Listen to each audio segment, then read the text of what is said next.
So, welcome here to the Buddhist Library and to this four-part course on the basics of early Buddhism. I wanted to give this course because this is a part of Buddhism that really fascinates me, but it's something that people aren't very much aware of. Perhaps you don't even know what we mean by this term, early Buddhism. The deeper I get into it, the less certain I am that even I know what this term means. But I'm going to go through the overall course structure. I'm going to tell you the reasons why I'm giving this course. And then we're going to get into this subject. And hopefully we're going to get through some of it by the time we are meant to finish.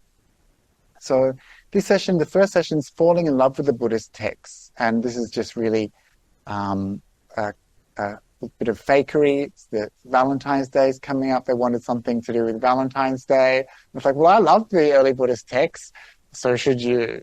And so today's a little bit of a deep dive. It's going to be a lot of information.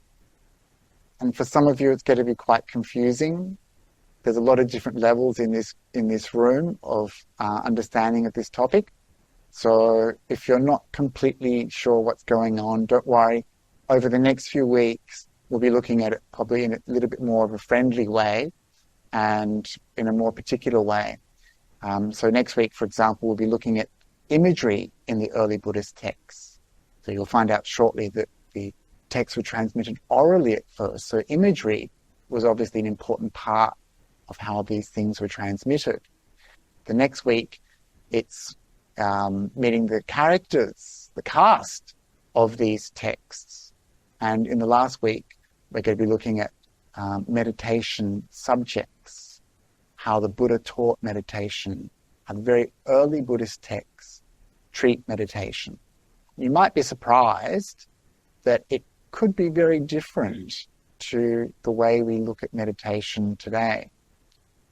Why? What happened? And so the reason I wanted to give this course, I might just stop sharing for a second, is because I'm interested in this very early layer of Buddhist teachings. For me, this is the earliest teachings we have access to, the closest I can get to the words of the Buddha. So remember, we're talking about 2,500 years. It's a long time.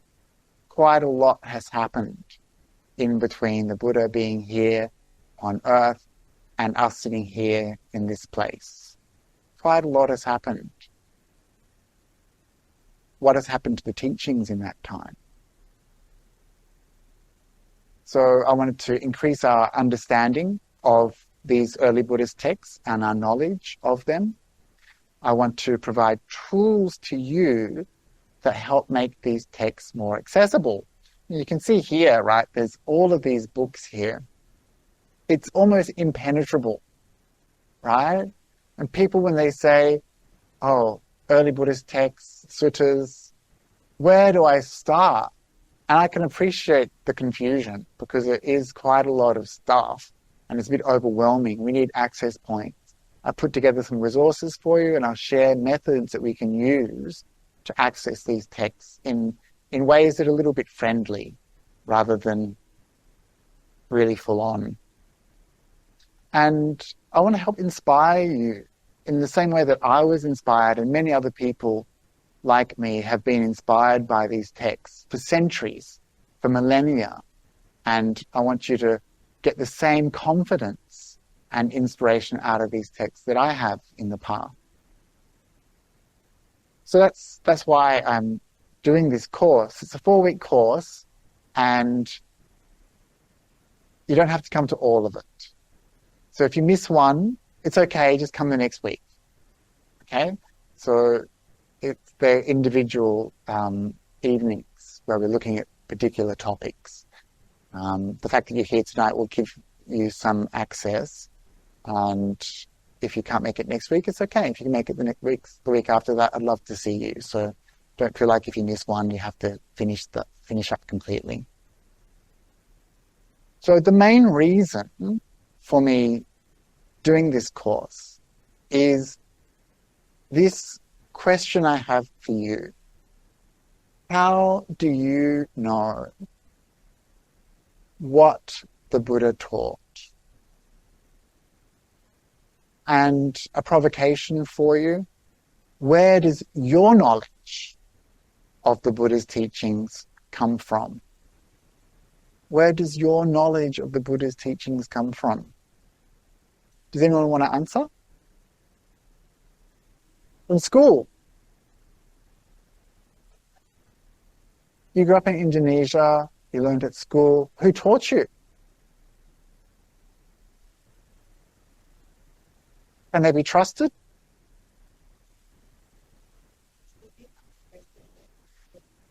Yep, you ask questions, they couldn't answer it. Anyone else? Where does your knowledge come from? The three monkeys. See no evil, speak no evil. The monkeys told you? In a way? Okay, so we've sort of got religious instructors at school, we've got three monkeys. Anyone else? Yes.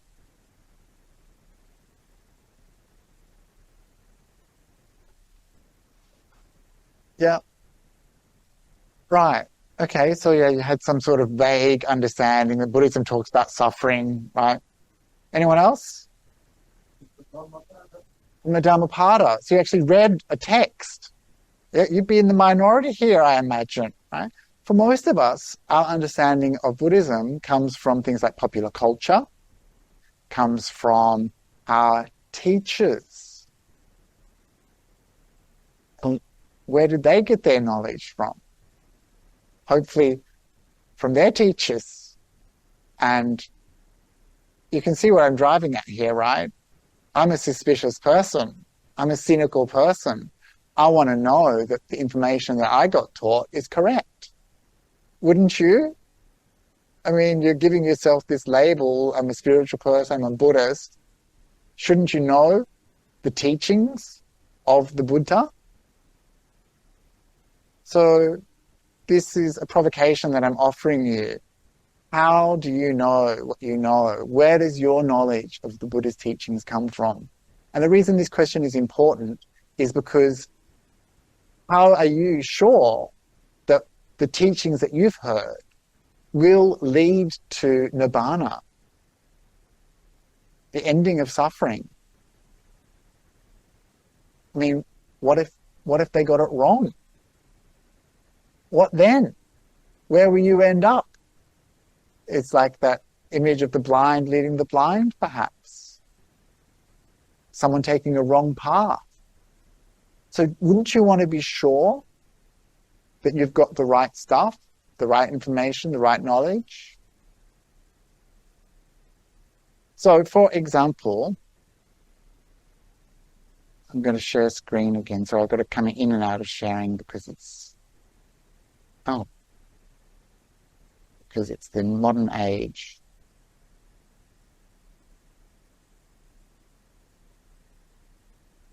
Does it work? Is it working? No. Okay. Take this teaching. Holding on to anger is like drinking poison and expecting the other person to die.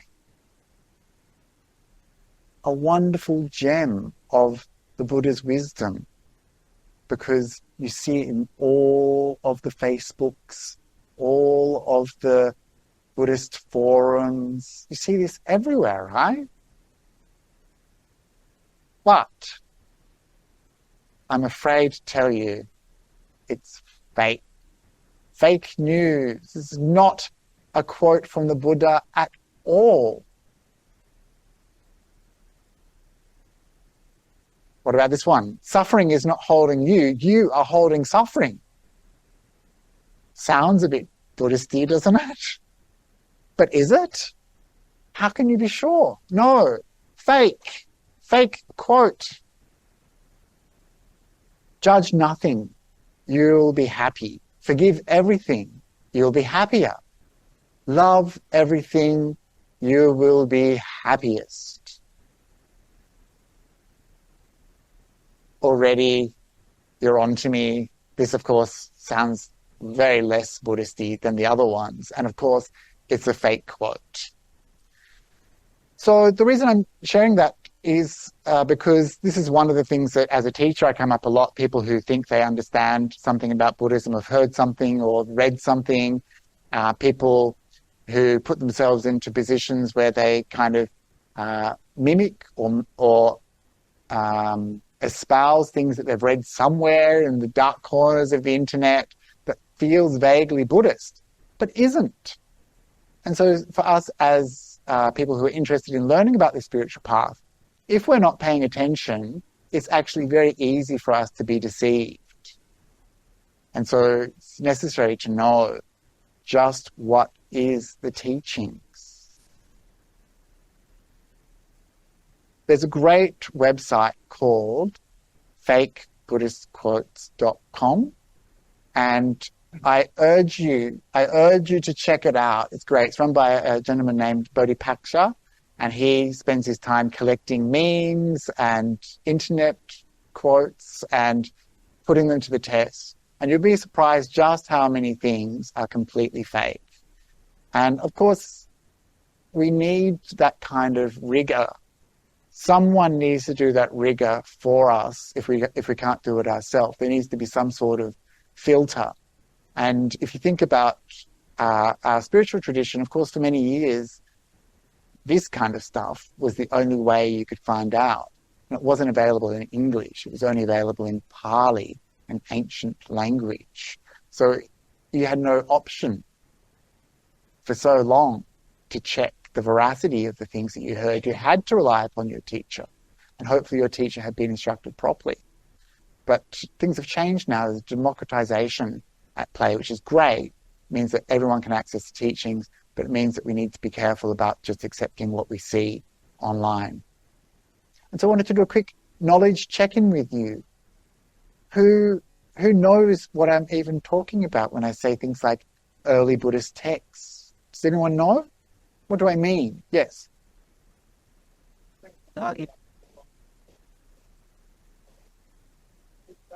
Okay. Very good. Okay.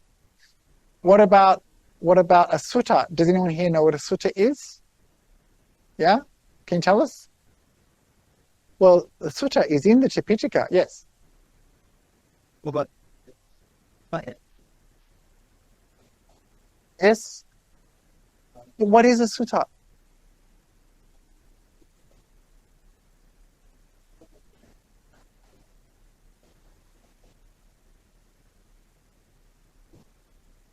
Yeah, it's a teaching. It's like a, imagine it like a web page or a post or a tweet, slightly longer. This is a teaching from the Buddha or his disciples. That's what a sutta is. So I'm going to use this word quite a lot. So I thought we should just check out maybe who knows it. So some of you read suttas. Who here has read a sutta? Yeah? Who has never read a sutta? Yeah? Wonderful, right? There's a few available for you here. And we're going to be looking at suttas. So what about a little bit deeper knowledge? Those people who have read a sutta, do you know what DN12 might mean? Or is it just gobbledygook? What about DHP 34? What do these things mean? Anyone know? Can I just see a show of hands if you know what they mean?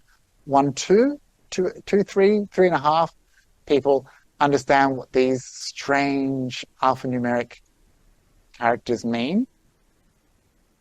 What about this question? Where can you find suttas to read?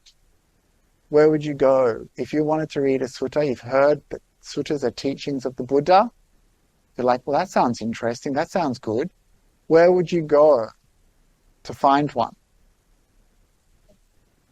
Yes, or even just here at the Buddhist library. Yes, Suta Central, Buddhist library. Anywhere else?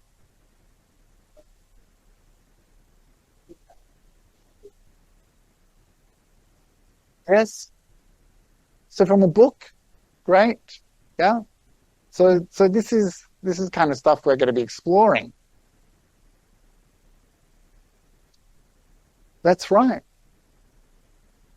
Yeah. And if you look on YouTube, especially now, you'll see there's a lot of sutta studies. And myself, whenever I teach, I always use the suttas. And so this is one way, another way, through the teaching of the Dhamma, that you'll hear these suttas being referred to and spoken about. And so that's good. Okay, so we just heard, I have to do the sharing screen again. We just heard about the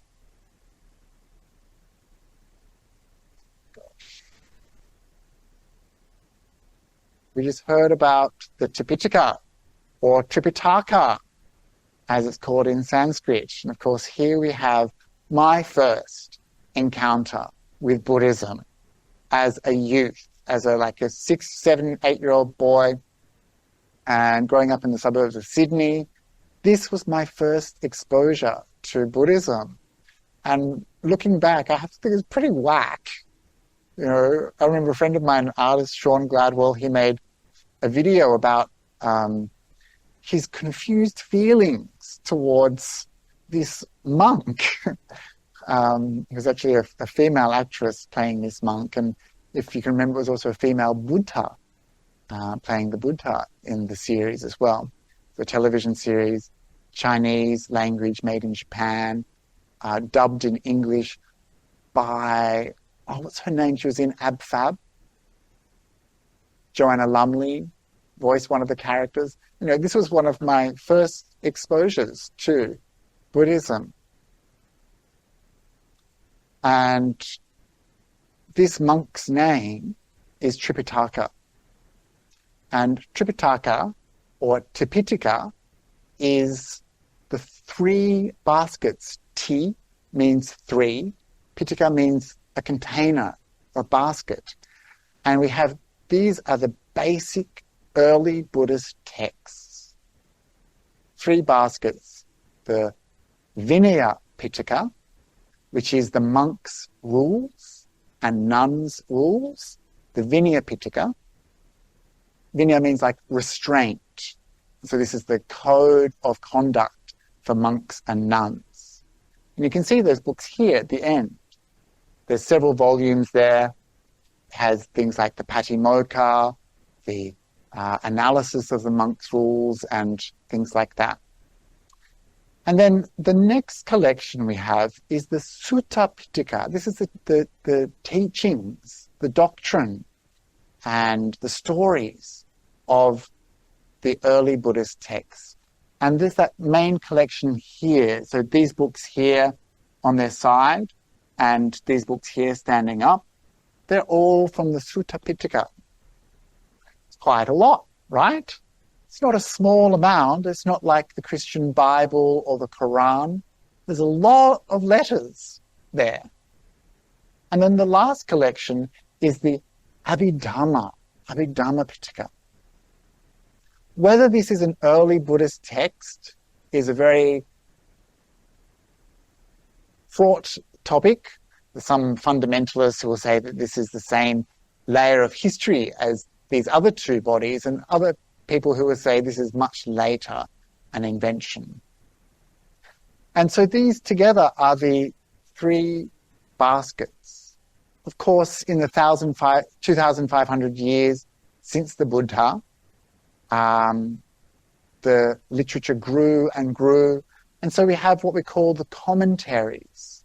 Commentaries are books written 1,500 years later, analysing these books, right? And then those commentaries later also received another layer of analysis, and these are called the sub-commentaries. So this is Atthakatha and the Tika, the sub-commentaries. And so the vast language, the vast literature of early Buddhism is this core here that I referred to at just then. And then there's another layer of classical Pali Theravada literature, which went up to the Middle Ages, the 1500s or so. So there's quite a lot of history, right? There's quite a lot going on. And even within that Sutta Pitaka, this middle section here, you could just dive in and go forever. So here we have a mind map of the Sutta Pitaka, right? It looks messy, yeah? It's like worse than the Tokyo subway station map. And here we have, for example, this thing called the Digha Nikaya. What does that mean? Follow that Digha Nikaya down here. Look, there's lots of other smaller divisions and then even smaller divisions. Same with something like the Majjhima Nikaya. Who knows what that means? Some of you perhaps.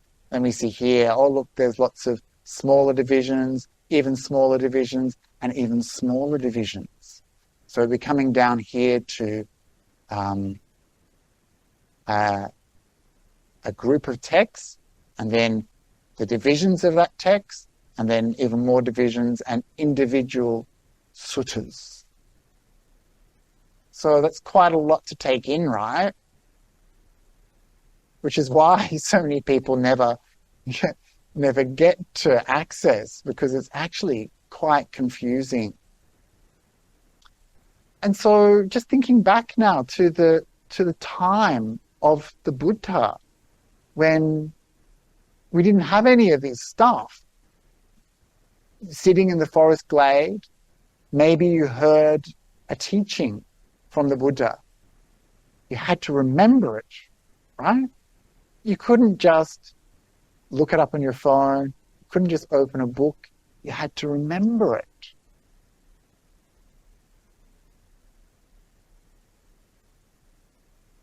Do you remember your phone number? Most people don't, right? Do you remember any poems? I can remember maybe like half a poem from my HSC year. Do you remember things you read this morning in the news?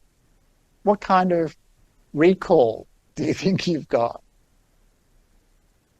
So it's hard to imagine the journey that the Buddhist texts have been on that allow them to come to be here with us today. This is how those early texts sounded. Evam me sutang ekang samayang bhagava paranasiyang viharati sipatane migadaye tatrako bhagava panchavagye bhikkhu amantesi duve me bhikkhave anta pabajitena nasevitaba katamadave. So what did that mean for you? Do any of you understand what was said? Do you know what language that's in? Not Sanskrit, no. Yeah, many people think it's in Sanskrit. It's in Pali. In Pali. So these first few words say, thus I have heard, evam me sutang. This is Venerable Ananda, the Buddha's disciple and attendant for many years, who listened to the Buddha's teachings and memorized them. So when you see this evam me sutang, thus have I heard, it's the Venerable Ananda saying, this is the teaching I heard from the Buddha. Ekang samayang bhagava. At that time, the Blessed One, Bhagava, the Buddha, was staying near Varanasi. He was living there at Isipatane Megadaya, at a place called Isipatane, at Patna in today's India. Megadaya means the deer park. And he was with 5 Panchavagya, 5 bhikkhus. And he said to them, Deveme, there's these 2 extremes to avoid. And the Buddha goes on to explain what those 2 extremes are. And of course, just gone to the end of the slideshow. And of course, it's not surprising that you don't know what those words mean, because they're an ancient language, right? And so this language is the language that we refer to as Pary. And this is the language that our texts, your spiritual texts, the tradition that you follow, Buddhism, this is the earliest recorded language that those texts were spoken in. We call it the Middle Indo-Aryan language. We call it a Prakrit dialect with some Sanskritization. It's a little bit much, isn't it? You're like, do I need to learn another language in order to understand the Buddha's teachings? Some people will say yes. Yes, you do. If you want to understand the Buddha's teachings, you need to understand them in that language. The Buddha himself was very keen that people hear the Dhamma in their own language. He wanted them to understand it. And so he encouraged people to translate his teachings into other languages. And so, no, you don't need to learn Pali to understand the Buddha's teachings, but might help clarify a few points, right? It's not actually called Pali. It wasn't called Pali. They never referred to it themselves as Pali. This was a word that came over 1,000 years later in Sri Lanka. People used this term to describe that language. Elsewhere you hear it called Magadhan language, but again, it's not quite correct. It's probably not the exact language of the Buddha. There may have been some dialectical shifts. It could be in the same way that various dialects today in different countries work, especially in India. If you ever go to India, you see that people speak many, many languages and many, many dialects of those languages as well. And so we're not certain it's the exact same language, but it's probably pretty close. So these texts were recorded orally and were transmitted in what we call the pre-sectarian time of Buddhism, which is around 250 BCE, which is a couple of hundred years after the Buddha himself lived. And after that time, the sectarian period of Buddhism, there was lots of different schools that appeared, such as the Sarvastivada, the Mula Sarvastivada, the Dhammagupta tradition. And these all had their own texts based on the text that we're going to be looking at, sometimes in different languages, sometimes slightly different texts, sometimes very different texts. But the Pali, which became known through the Theravada school, is the only extant, that means the only complete collection of the earliest Buddhist texts. The rest we only know through fragments and translations. That's why this stuff that we're looking at is so important, because for us, this is the closest we're going to get to finding out what the Buddha taught. I keep on going ahead. So I want to take us all on this journey that I've been describing, and I understand it's quite a lot of information. I want to take us on this journey of Buddhist texts and how they got to us today. And after that, we'll probably have a break and a cupcake just to refresh, and then we'll actually look at some of these texts together.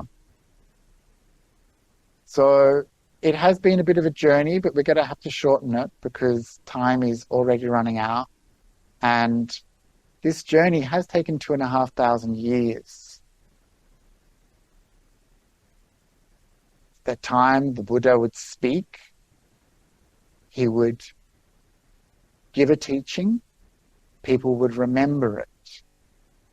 They would share that teaching with each other.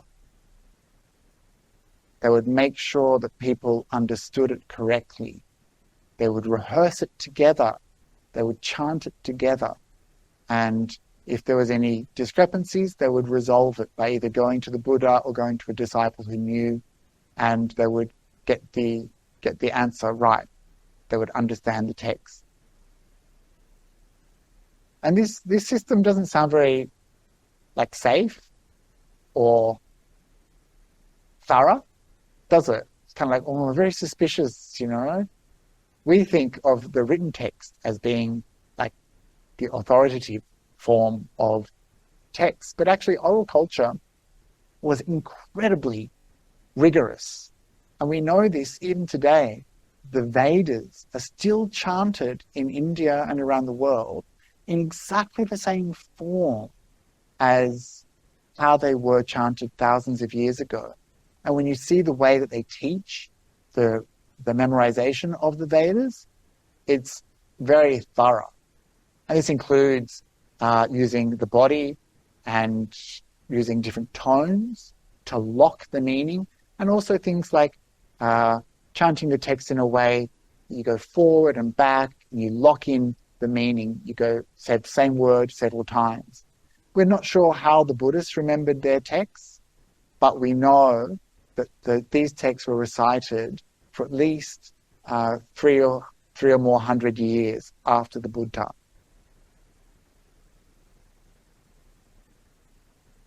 Which is amazing, right? Look at them. It's quite a lot to remember. And the way they did this was they rehearsed the text and they distributed responsibility for maintaining certain bodies of texts. And in this way, this distributed kind of storage, it meant that certain people were responsible for certain texts, certain groups were responsible for certain groups of texts, and that the doctrine was dispersed throughout these texts, so that one group, even though they were chanting only a certain amount of text, still had access to the same kind of doctrine.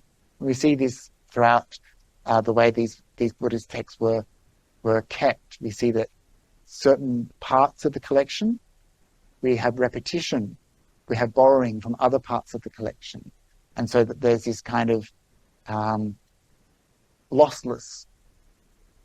So it was called lossless something? Yeah. Doesn't mean to say that there wasn't any fiddling with the text. Of course there was. And this happened after the first council, at the first council, what we call the first Buddhist council, which happened after the Buddha's death. The teacher is gone. People are like, what are we going to do about it? We can't just let these teachings vanish. They came together and they recited the texts, lasted months and months and months. They rehearsed them, they redacted. So we call this process redaction. So you might be aware of this word redaction, like when you see some freedom of information thing that's been released and it's got that piece of paper type, and then you see the black text up. We call that redacting. But redacting doesn't have to be this kind of censorship or obscuring. Redacting is just a process of editing. And we know that the text underwent some gentle processes of editing to standardize things like definitions and to standardize things like form, how the texts were presented. So there was a process of editing. And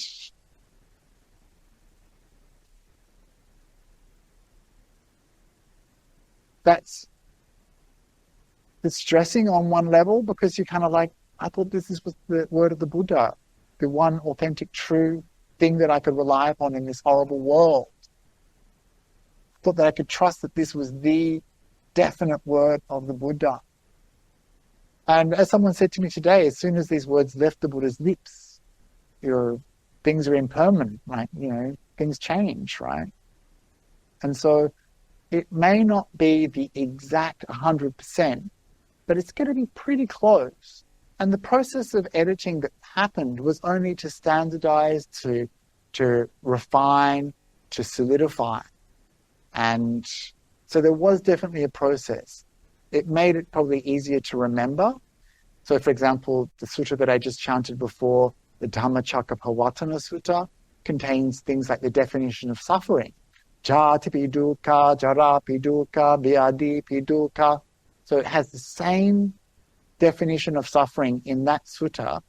Birth is suffering, old age is suffering, sickness is suffering. And it has a little chunk of text which will be repeated in other places where the definition of suffering needs to be known. So this is the kind of editing that went on, this kind of standardization. What's suffering? Here. I've got it for you. What's the definition of deep meditation? Here. I've got it for you. It appears here, and it appears here, it appears here, it appears here. What's the 5 khandhas? Look, I've got them here. So this is something that was useful in terms of tightening up the text. Not everyone agreed with it. And there was one monk who said, actually, I don't remember it in this way at all. We're probably all going to be a bit like that. I don't remember that. I don't remember it that way. This is how I remember it. And he said, I'm going to remember them the way I heard them, the way I remember them. And we know that because that dissension is recorded within these texts. And so what points to me is like a conservatism and a willingness to be open about that process of redaction. So that monk who protested, his protest is included in the finished text. Does that make sense? Yeah. And lots of other stuff, things that weren't very flattering about the Buddha, for example. People complaining about the Buddha. All of this stuff was left in. It wasn't just taken out. And when later generations came to the text and added things on, as is bound to happen, they tended not to touch the earlier text, even though there's some inconsistencies. They left it. There was a real respect. And so even though it might not be the 100% word of the Buddha, it's pretty close. But here we see Mahakassapa, who was presided over that process with 500 arahants, so enlightened beings. So eventually the Pali Canon was closed and it was recited orally for about 500 years. Here you have Venerable Ananda Thero, the person who had, I suppose, a photographic memory and was able to recite all the texts that he had heard from the Buddha's lips. And this was the person who allowed for these texts to be retained by the community. And it might seem a bit fantastic, a bit kind of out there, right? Like one person could remember all these texts. But actually, there are savants out there. I remember there's one guy who take him up in a helicopter and show him the city, bring him back down, and he'll draw the entire city from memory. There's other people who can remember like extraordinary amounts of information. Flicking through the phone book, they can remember all of the phone numbers, right? I can't remember my own. And this gentleman here, this venerable here, on the right, Venerable Vichittasara Bhivamsa, was a monk in Burma who, in living memory, could recite the entire Tipitaka. And from an early age, he had this incredible ability to remember. And at the 5th council, the 5th Buddhist council in Burma, he actually was one of the experts that they relied upon. And so, like, for us, the idea of an oral transmission of text seems a bit dodgy, a little bit, I'm not sure that this is going to be authentic, but it's possible that that's one of the ways that these texts could be maintained. Perhaps there were people who had this skill of memorization that we lack, and we certainly know this from even our own recent history, that people's capacity to remember things was much greater than it is now. And so who knows what kind of tricks and tips they may have had in the past. But at a certain time, the texts were written down. These texts were written down in Sri Lanka. And that happened about, these dates are a bit slippery, about 30 BC. And they were written down because of things like famine and war, which were killing off the reciters. And at one time, we're told there was only one reciter left of a certain division of texts. So it's very vulnerable, right?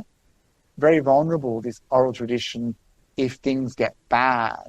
Great if things are good and strong, but if things start to get a little bit bad, famine, war, the decline of Buddhism, these texts could very quickly disappear. And so they decided to write them down. And so when these texts were written down, they were written down in Sinhalese. Actually, scrap that, I'm not completely sure about that. The language Pali doesn't have a particular script that it's written in. Does that make sense? In the same way that when we think about European languages like English, it's a similar language, it's a similar alphabet, a similar script to French. Not quite the same, but similar, right? But it's quite a different thing to have Russian. It's a completely different script, right? But you could put the same sounds into English and the same sounds into Russian, right? You could use the sounds that you have and put them into a script. And this is what happened with Pali. It was transcribed into many different scripts. And then, of course, you had this ongoing process of copying and preserving texts. So here, for example, we have a Vinaya text in Burmese script. It's the Pali language, but it's written in the Burmese script. Does that make sense? Here we have some fragments of bark texts from Gandhara, and these are written in Gandhari scripts. And here we have a Sinhala Pali text. And you see these are written on what we call palm leaf manuscripts. So these are, at the back there, you can see these long pieces of palm leaf, which are treated, and then they're inscribed using these tools here. So they're scratched into the surface of those texts, and then those inscriptions are filled with ink and wiped clean, so that the ink is embedded deep in that palm leaf, which means that it stays longer. However, these palm leaf manuscripts in hot, humid countries, they don't last forever. They don't last forever. They decompose. And so throughout that 2,000-year period where those texts have been written, they have been constantly copied and renewed, copied and renewed, copied and renewed over and over and over again. Sometimes these giant projects were sponsored by the king. Okay, we're going to have a great distribution of new editions, new copies of these texts. And the reason I'm telling you this is because although we like to believe that the texts that we say are early Buddhist texts go back all the way to the time of the Buddha, we don't have evidence of written texts for very far back at all. Most of the texts that we rely upon, most of those manuscripts that we rely upon, only date from 200 years ago. The oldest Pali text in Sri Lanka is this one here. It's a copy of the Chulavarga, which comes from the Vinaya Pitaka, that group of texts on the left there, and it's from the 13th century. It's one of the earliest texts that we have written in Pali language, and it had never really been examined, never really been looked at. And so people are looking at it now, and it will be interesting, don't you think, to see, is there a big difference between the text that we've received today and this much earlier text? Is there something shocking, something scandalous? Is there a rule for the monks that doesn't exist in the earlier one? Maybe we can get away with something. But actually, in the analysis that they've done so far, it's pretty similar, it's pretty stable, pretty steady. And so we can trust this scriptural tradition of copying. Sometimes there's some errors, sometimes there's some slight changes, but most of the time, those additions were pretty consistent. I don't want to say too much about the commentarial tradition, but this is a picture of Venerable Acharya Buddhaghosa, who is known as the commentator. And I mentioned before that all of these texts later on, 1,500 years after the Buddha, received commentaries. And Buddhaghosa was one of the most important proponents of that. And he revived the Pali language in the Buddhist world. It started to become very Sanskritized. Sanskrit had become the lingua franca, and Buddhaghosa was partially responsible for reinvigorating the Pali tradition, the Theravada tradition. And of course, Buddhaghosa is quite well known. He wrote and compiled the Visuddhimagga. Have you heard of that text? So this layer of tradition, this commentarial tradition, and the sub-commentaries, this is what we call classical Theravada Pali literature. And it's kind of like a flowering that comes out of those early texts. Unfortunately, what happened in Buddhist communities was that we started to rely upon these texts, the commentaries, and we forgot about the earlier texts. So many of you will have learned meditation practices from the Visuddhimagga, like directing loving kindness to 4 different types of people. This isn't something that you find in the early texts. It's something you find in the commentaries. But for us, has become so popular and so well known, it's almost replaced the knowledge that exists in the early texts. And there was lots of different commentaries written and sub-commentaries written. So what I'm saying is, it's a huge, vast corpus of literature. And that's just the Pali. Then you have pilgrims coming from China, such as, and forgive my pronunciation, Fa Hien and Ben Sang, who wanted to collect Buddhist texts. And if that sounds familiar to you, perhaps you remember that from Monkey. The whole point of Tripitaka's expedition to Gandhara was to collect the Buddhist texts. And I'm mentioning this, even though it's a bit of a distraction, because it shows how important those texts were. The only way that they could get the word of the Buddha was to travel all the way from China to India, a perilous voyage, a difficult trip at that time. And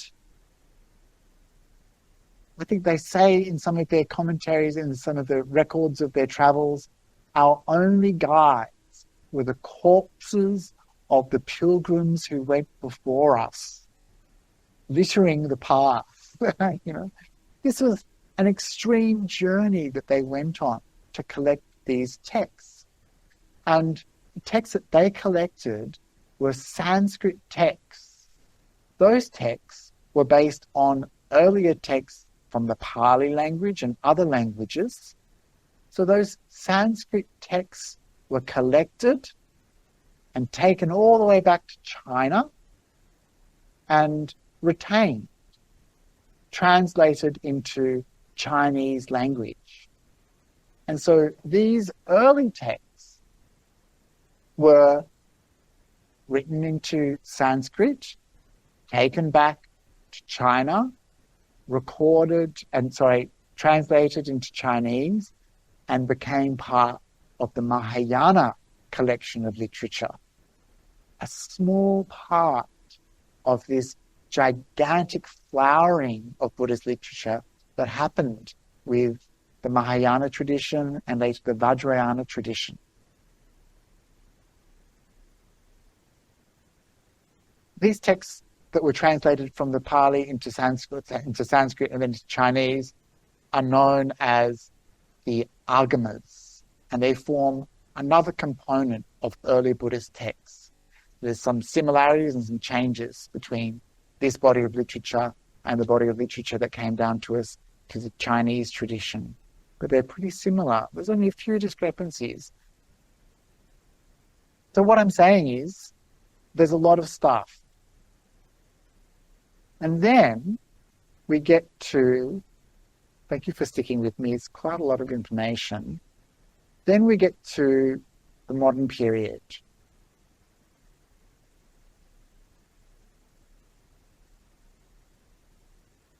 It's starting to look a bit more familiar to us, right?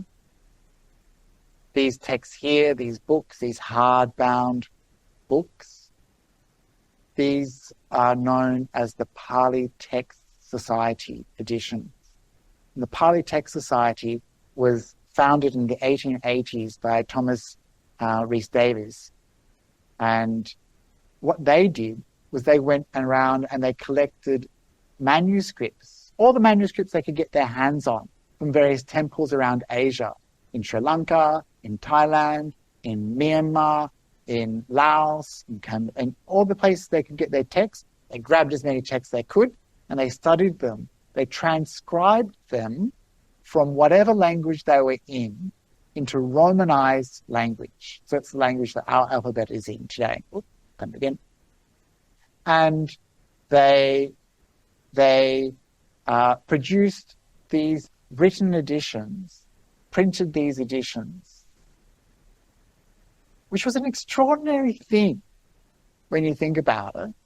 In the 1880s, a group of academics in London creating these recordings of ancient texts, studying the language, and then making translations. And it's those translations which we have here. This library actually used to have the Pali text, this many books in Pali, as well as these translations into English. But now they only have, obviously not many people are reading Pali and coming into the library to borrow them. So now we have these books written in English language that are translations of that Pali that was collected by the Pali Text Society in the 1880s. And they embarked on this translation project that is still going on today. And they produce things like dictionaries for students. And this was a very rarefied world. You are so lucky that you have access through the internet or even through these books. They didn't have any of that access, right? They didn't have any of that. This is a small group of academics, 5 or 6 people, and they were the ones who were responsible for introducing these texts to the West. They're the ones who helped us form this layer of stable texts that later generations have worked on. And so that's how we get to something like something that was mentioned before, these digital texts in a place like Suta Central, which is an online early Buddhist text source. And here you can see at the bottom of this screen here, you can see these 3 divisions of the Tipitaka. The basket of discourses, that's the Sutta Pitaka. You can see the basket of monastic law, that's the Vinaya Pitaka. You can see the basket of systemic treatises, that's the Abhidhamma. And this is now available to you on your phone. How those Chinese pilgrims could have wished that they could sit here in the library as you are now in air-conditioned comfort and access the Buddha's teachings. Like, we are so fortunate. I don't know if you know how fortunate you are, but you now in the palm of your hand have all of this, all of this, all of this available to you, which is truly, truly extraordinary. Never before in the history of Buddhism have so many people have had access to these texts.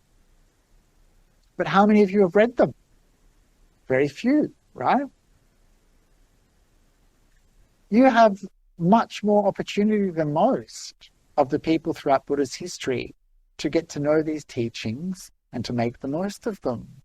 You are those beings with little dust in your eyes who can understand these teachings and put them into practice. And so over the next few weeks, I want to take us through these texts. And I want to give you some tools to do that. We're going to get familiar with the Sutta Pitaka. So this is that middle group of texts. In this group of texts, we have different Nikayas, different divisions. We have the Digha Nikaya, 34 long discourses. Why are they called long discourses? Because they're long. Right? We have the Majjhima Nikaya, the middle-length discourses. Why are they called middle-length discourses? Because they're not as long as those other texts, right? We have the Samyutta Nikaya, the linked discourses. Why are they called linked discourses? Because they relate to each other in some way. They're about something that relates to this other one, that relates to this other one. They're linked. And then we have the Anguttara Nikaya, numerical discourses. This is a wonderful way of ordering the text. This is a text in the Anguttara Nikaya 1s. It's about one thing. This is a text, the Anguttara Nikaya 2s. It's about two things. This is a text, it's about three things. The Buddha was the original listicle. He gave lists. There's 4 types of people in this world. It's in the Anguttara Nikaya 4s, chapter of 4s, right? Then we have what's called the Khuddaka Nikaya. And the Khuddaka means small or minor. But you can see here, if you look at this illustration, that it is actually large. There's this entire collection here of these books that are up this way, facing up sideways. This is the Khuddaka Nikaya, and it's actually made up of all of these different books. And it's called the minor collection because it's full of small books. And some of you will know some of those books, like the Dhammapada. That's found in the Khuddaka Nikaya. We also have the Sutta Nipata, which many people believe is some of the very earliest Buddhist texts. We have poems by the senior nuns called the Therigatha, and senior monks, the Theragatha. And so this Khuddaka Nikaya is full of wonderful texts. And I just want to show you, I'm just going to go through to this one. I'm going to take us to Suta Central. So here we have, at the top, we're in this body of work called the Discourses, which means the Sutta Pitaka. Remember that the middle of those 3 divisions, those baskets, the Vinaya Pitaka, the monastic rules, the Sutta Pitaka, the teachings, and the Abhidhamma Pitaka, the systematic way of looking at those teachings. So we have the Sutta Pitaka, we have this numbered, that means the Anguttara Nikaya collection. And here we have Pary, AN, that's the letters that have been used as an abbreviation. Then we have a division here, a chapter, and we have another division and another division. And so we're looking at this text, which is in the Anguttara Nikaya 5s, and the number of the text is 202. Next week, we'll have a little bit more of a look at this numbering system because it's one of the confusing things. But here we have a text called the Dhammasavana Sutta. And you can see what I've done here with Suta Central is I've chosen to look at this with both Pali and English, but you can look at it just with English. And of this.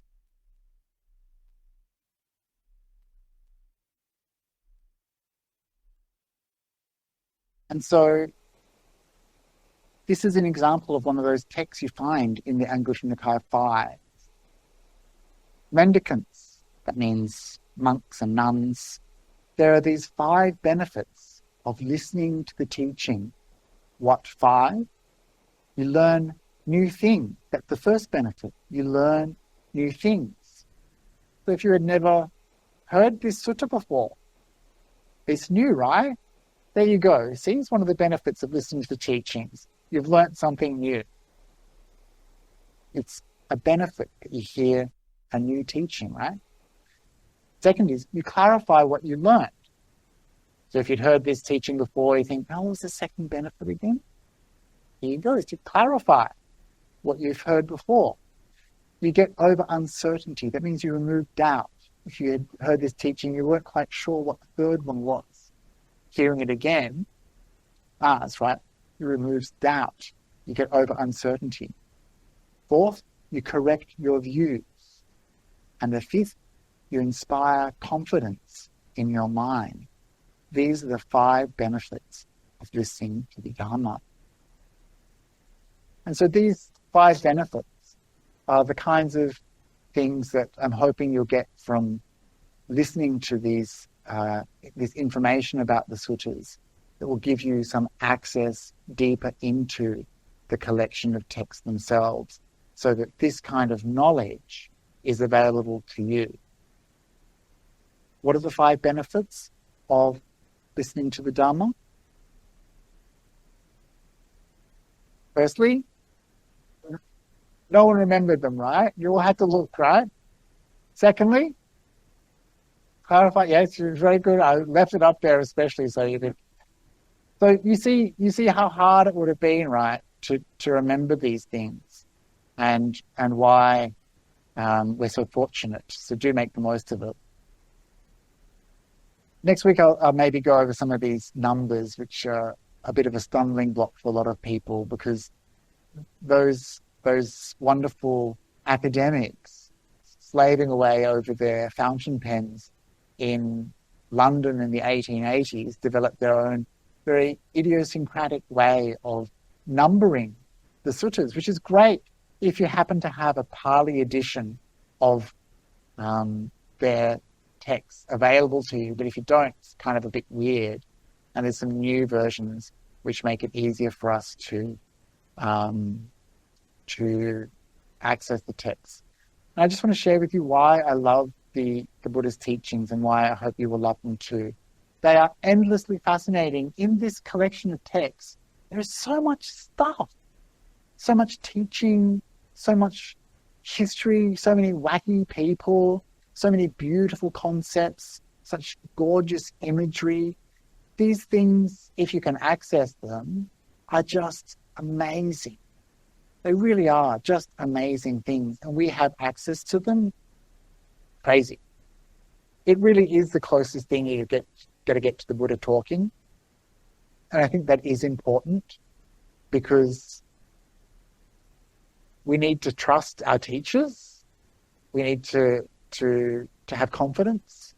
And so many of the teachers I hear today speaking on YouTube, so many internet arahants, people telling us that I saw someone got enlightened today on Facebook. And they're like, if you have any questions, just ask. And, you can't rely upon a lot of people. And even some of the teachers who are held up in our contemporary Dharma world have some wacky ideas about Buddhism, like that Nibbana is an a never-ending state that is eternal. But when you read the Buddhist text, the Buddha's like, there's no eternal nibbana. It's it, gone, vanished, done. And you think, oh, which one should I believe, right? Anyway, so I think it's the closest thing we've got to the Buddha actually talking. Oh, I wouldn't trust myself. That's how I got into so many messes. Oh, yes, yeah. After hearing the teachings, you can have confidence. Beforehand, we're just a mess, running around like a chook with our head off, making so many mistakes. That's why we're still here. Anyway, so I think that these texts are pretty extraordinary because they are largely unadulterated, and they have lasted 2,500 years, which in itself is pretty special. These are teachings that will change your life. When you read these teachings, it's like you are listening to the Buddha's teachings, and if you sit with them and reread them, go back to them, which is something we don't do, right? Like, you'll go away from here, you won't even think about Bhante Akāliko and all of his slides, endless slides. You'll forget quite quickly the 5 benefits of listening to the teaching. And then you'll miss an opportunity. And it's the same with all of these things, which is why I got all the books off the shelf here. And there are some books at the back, you feel free to borrow them. That there's something about being able to come to these teachings for yourself and read them for yourself, rather than going to a teacher and listening to a discourse at a Dharma center and going away and never thinking about it again. I'm asking you to kind of step up and become more engaged, to actually do the work of accessing these things that are available to you so that they can transform your life, so that you do actually make the most of the privilege that you have as people interested in the spiritual life living at this time. And if you're interested in things like history and culture, this never-ending fascination of strange rituals, strange beliefs, weird historical events, wacky people, just so much colour and movement. It's a really vivid literary collection. And, it's storytelling and powerful storytelling mixed in with really profound truths. You get to meet these people. And most importantly, as I mentioned just before, it is a guide for evaluating what is the Buddhist teachings and what is not. And you need to know the difference so that you don't end up posting something on your Facebook page which belongs on fakebuddhaquotes.com. You need to know the difference so that you're going the right way, so that you get to the destination that the Buddha described, which is Nibbana. You want to make sure that you're going that way, not taking a path down some internet arahant's version of whatever that could be. Anyway, so next, I put together a resource list which you'll get at the end of the course, but I just want to tell you what's happening next week. If you come back, if there's not too much information. And I do appreciate that I have covered a lot of ground, and I promised you a break and a cupcake, and I didn't give it to you, so I can understand why you wouldn't trust me. I can. But next week, it's less of this academic stuff, and it's just purely the suttas themselves. Okay? So it's a good time. Next week is the good time, where we'll be looking at imagery in the early Buddhist texts. We're going to be looking at similes and allegories and metaphor, and how these teachings, which cover the most difficult to understand concepts, were rendered by the Buddha in simple, accessible terms that everyone could understand through the use of things like similes. He was the most amazing wordsmith, the Buddha. He can take things that you can't describe in the English language and say, it's similar to this thing. And you get it, and it makes sense. And so that's why imagery in the early Buddhist texts is something that I really wanted to share with you next week. After that, it's a bit more kind of gossipy magazine. We're going to be looking at some people. We're going to be investigating some royalty, some people who behaved like dogs. All sorts of wacky individuals are recorded in these early Buddhist texts. Not just the Buddha, not just his disciples, amazing women who achieved enlightenment, and all sorts of people. So we're going to be looking at some of those people. And in the last of the 4-part series, we'll be looking at meditation, the meditation that's contained in the early Buddhist texts, and how the Buddha taught meditation.